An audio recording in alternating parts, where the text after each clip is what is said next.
Hello fellow human, welcome back to another Danktor / Entitled Parents videos. So, do you guys own a pet? Is it a doggo? The first story is posted by you / PhantomMoFlurix. Apparently, I'm not supposed to take my dog into pet stores. So today, I had to take my dog to the vet for her semi-annual blood test. She absolutely loves going to the vet and was super excited to go play with all the techs. Smiley face. Afterwards, we walked to the pet stores just down the street because she is definitely on the nice list and deserves a new toy for Christmas. Now, my dog is an Akita, so she's pretty big and I understand that she's a little scary looking. She's also super gentle and seems to understand that kids, especially, can be intimidated by her. So when she sees new people, she won't run up to them, but she'll get excited and start wagging her tail. Which is adorable because it's a curly cinnamon roll. As a result, I don't feel the need to do anything like pull her away from scared people. I honestly think that only makes things worse because she will always wait for them to come up to her anyways. So we walk into the store and it's pretty quiet. We're just heading towards dog toys and my dog is laser focused on table of treats. A mom and her kid walk past and he points to my dog and calls it a wolf. Her face is all black and she's big enough so that isn't really a stretch. The mom then stops me and following the conversation happened. Lady, excuse me? That breed is banned. You can't bring it in here. Me, I'm pretty sure the store doesn't have a banned breed list. It's a pet store. Lady, that's a wolf hybrid and it's scaring my kid. You need to leave. Me, I'm sorry your kid is afraid of dogs, but she's not a wolf hybrid and she's not bothering you. This whole time we're just still standing next to the treat table so the dog hasn't moved an inch closer to them. She's just staring at the food with all her tail wagging. Lady, my son is scared, you two need to leave. Me, no! At this point, my dog decided that these must be new friends. She took a step towards them with her tail still wagging at top speed. She stretched her head towards them, so they were still like 2 or 3 feet away to ask for pets and the kid was just frozen staring. The mother just picked up her kid and walked the other way. I just grinned and we went to look at dog toys. When I went to check out, the cashier told me that the lady had complained about my wolf hybrid. And they had to tell her that all dogs who aren't acting aggressively are more than welcome into the store. The lady was ignored and my good girl got 2 treats from a nice worker. Not a very climatic or crazy story, but I was amused that some crazy lady thought a dog shouldn't be in a pet store. Oh my god, it's like she's wearing a Batman mask. I love it. We have here the second story written by you / Brawly DBS 9001. M gets mad I'm in my underwear in my own house. Background, I usually sleep in my underwear during the summer since it gets hot in my house. I also have curtains in my windows. Cast M, Tramp who invaded my privacy. EK, entitled little girl. Me, not meme, I know how it looks. One day I woke up and made me a bowl of cereal since I was home alone. I'm 18 so I have a small house. I walk past my window to the kitchen when I hear a knock on my door. I'm still only in my underwear, so I hurry and get some shorts on. I open the door and see M and EK. M, how dare you walk around in your underwear? Me, what the duck? I'm in my own house and I have the window closed with the curtains down. M, my daughter got curious and peeked through your windows and saw your underwear. Me, well, it's my house, so if I wanted to, I could be naked in there. Slams the door. I make my cereal while M continues to bang on the door and shout. I ignore her and play some Minecraft. Well, Karen, sorry to say that we can do whatever we want in our own house. Next up, we have the third story. Karen crashed into my Jeep and expects me to pay her cash for the damages because her children will starve because of she pays to fix her car. So some backstory, I own a Jeep, hashtag Jeep Live. Fully built, lift kit, ADD bumpers, the whole shebang. So, one day I'm coming home from work, it's a summer day, the roof is off, and I'm having some open top fun. Stop at the red light, and suddenly a screech, bang! I drive forward slightly and go back to assess the damage, and lo and behold, it's a Mercedes C-Class new one on that as well. completely destroyed from the front, and my beautiful Jeep had no damage apart from a few scratches. I went to check on the passenger of the Merc, got them out. Luckily, she was unharmed. These Mercs are definitely safe. Under a minute, she's out of the car and she starts screaming about how I wrecked her car. I told her calmly that she was the one who rammed into me. I think she understood how me hitting her would be impossible. I offer to share our insurance details because I knew that Mercedes damage doesn't come cheap. But she said that she didn't have any insurance. She insisted that I pay her 10K cash. How she got this number? I don't know. I said that was just plain wrong as she hit me.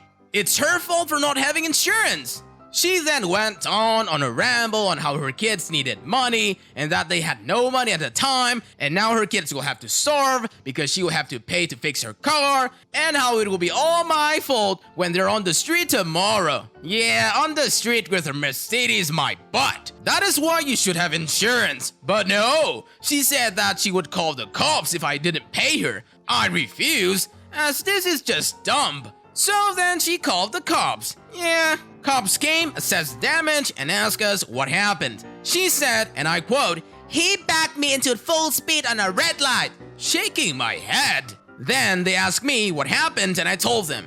And it became a he said, she said situation. Luckily, a shopkeeper was there and saw the whole thing and even captured it on a surveillance camera. Needless to say, I came out on top. Cops got her for reckless driving and driving without insurance. She then started yelling at the cops about how they would just let a criminal get away. They explained that I did nothing wrong and that they now had video evidence. The partner of the cop came to me and told me if I could drive, I can leave. So I got in my Jeep and left. Smiley face. Never want to have a Karen experience again. Not worth it. Also, if you have a lifted Jeep with heavy-duty bumpers, a Mercedes can't do much damage. Update for you guys. So, Karen read my post. Who knew? I certainly did. I just receive a direct message from Karen in all caps as expected. She basically said that how I already destroyed her car and left her penniless and her children starving. I'm so over this. And now she wants me to take the post down because it defaces her. She said, and I quote, "You know this is illegal, right? You have no right to talk like this about me. You already wrecked my car that I have to pay out of my pocket now for. If you don't take this down immediately, I'll report you and sue you for attacking me." I explained to her that neither was her real name mentioned, nor the place where this happened. The only thing mentioned was her car and how she was just being a big butthole. But no, she, threatened to sue me for defacing her beautiful reputation. How? So yeah, that happened. I advised her against this, but she said that she had my license plate number, and if this post is not gone by tomorrow, I will be receiving some papers. I'm not worried at all. She doesn't have a case, as I didn't mention anywhere her name or any revealing info at all. I also contacted the shopkeeper who has agreed to pass me the recording. You know, her pursuing a lawsuit would be a total waste of time and money. This would never go to court. Moving on to the fourth story shared by u/NLGC. M loses her mind when I explain a period to my daughter's friend. My daughter's friend from school came home with her one day. They were doing girly stuff that normally 14 years old do, makeup, nails, etc. I hear a blood-curdling scream and run upstairs expecting the worst. I open the bathroom door and the girl is in a toilet with blood on the toilet paper. I was like, okay. She started her period. Nothing too crazy. My daughter and I sit her down and I explain why she had periods and what that means for her from now on. We hug her and congratulate her on this next step of her life. Afterwards, we go and get her supplies from the store and grab ice cream. She's all calmed down and feeling special at this point. I took her home and thought it was strange. Her parents never mentioned anything to get about any of this. She was 14 after all. About an hour later, I receive a call from her vivid mother who berates me for having the audacity to tell her daughter about those private things and that she will learn things on her own just like the mom had to. I was completely stunned. She had no intention of explaining anything to her daughter. And then she said the girls couldn't be friends anymore. Her daughter would still come over, without the parents knowing, and still call me to this day, 6 years later, for guidance in her life. Wait, what? What kind of parents want to hide such knowledge from their own daughter? The fifth story is shared by u/mother of pancakes. At the age of 9, I was forced to stay at home for our 3-day school trip because entitled parents, and it broke my heart and had lasting effect on my life. As a child, I was enrolled in a Washington, D.C. private school. So, kids of politicians, diplomats, lawyers, doctors, etc. The school charged an insane amount for tuition, expected parents to pay thousands extra in fees and donations, and took the kids of their choice of 2 weeks trip, art in Europe, skiing in New Hampshire, scuba diving, and biology in Australia. Every year, that cost tens of thousands of dollars. One girl's mom bought a dark room and camera equipment for the school so her daughter could learn photography. These parents and their kids were beyond entitled. My parents could afford my tuition, but that was a stretch for them, so we weren't viewed as being especially valuable to the school. My school was taking each grade on a 3-day trip that they got as psych up for all year. The teacher asked each child to list their top 5 choices for roommates. The week before the trip, my mom got a call from the principal. I was nosy, so I picked up too, and I listened in on the conversation. Basically, she said, "Well, none of the kids want your daughter in their cabin. They don't like her. We suggested that it would be a nice thing to do, but the parents didn't think their children should be forced to be with someone they disliked. We don't have enough cabins to put her in one by herself, so you should just keep her at home." Just to clarify, I was not a bad kid. I got fairly good grades. I was shy. I was quiet and dressed like a nerd because I didn't know better. Girls in my class were already wearing makeup and had a very clear cut of code of coolness that I just didn't understand. I was devastated. 9 years old, completely heartbroken, in tears. They didn't want their children to be uncomfortable, but it's okay for any 9 years old girl to know that no one likes her. And her school doesn't care how she feels. I refused to go back to school. I was so ashamed. I felt shattered and stupid and worthless. That was the beginning of a downslide into depression.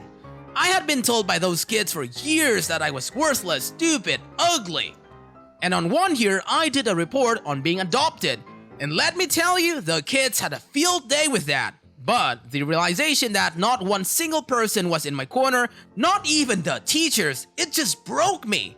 I believed them all. I was worthless. At the age of 12, my parents put me in an intense residential treatment program for depression, anxiety, and other things.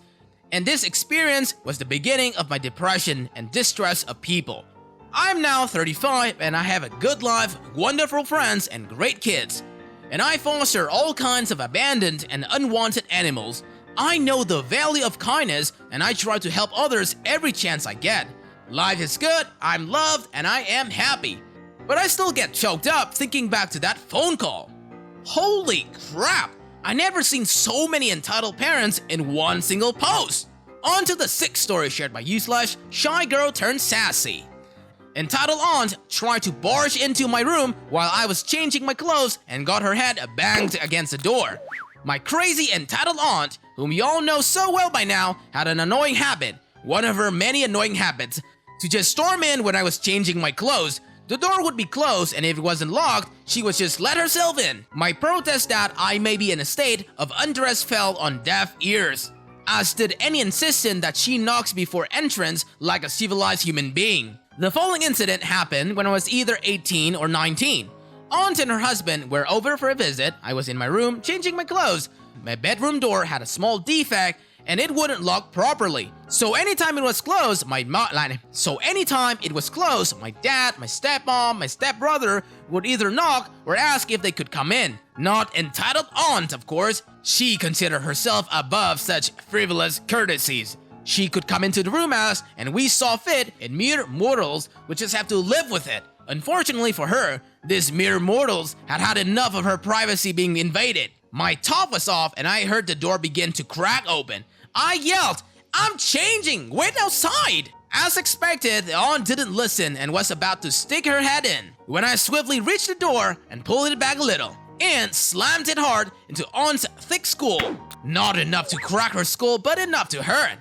Aunt let a hole that instantly brought a smile to my face. she went downstairs whining. I followed. She yelled at my dad about what I had done. My dad and uncle, aunt's husband, were drinking at the time and were uncharacteristically chilled. Dad just looked at her and then looked at me and said something like, "Yeah, don't do that." My uncle just burst out laughing as if his wife getting her head banged was the funniest thing he had ever heard. Such dismissal of her grievance was too much to bear for my aunt. She demanded that they leave immediately.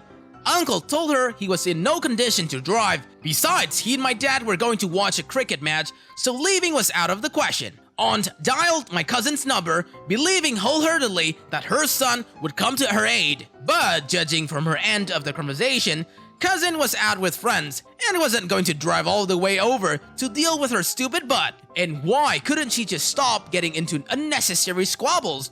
Aunt had no options left. She just sat down on her couch while holding against her head the ice pack my stepmom had brought for her. Her anger was boiling over, but was completely ignored by my happy dad and uncle. It was a lovely evening.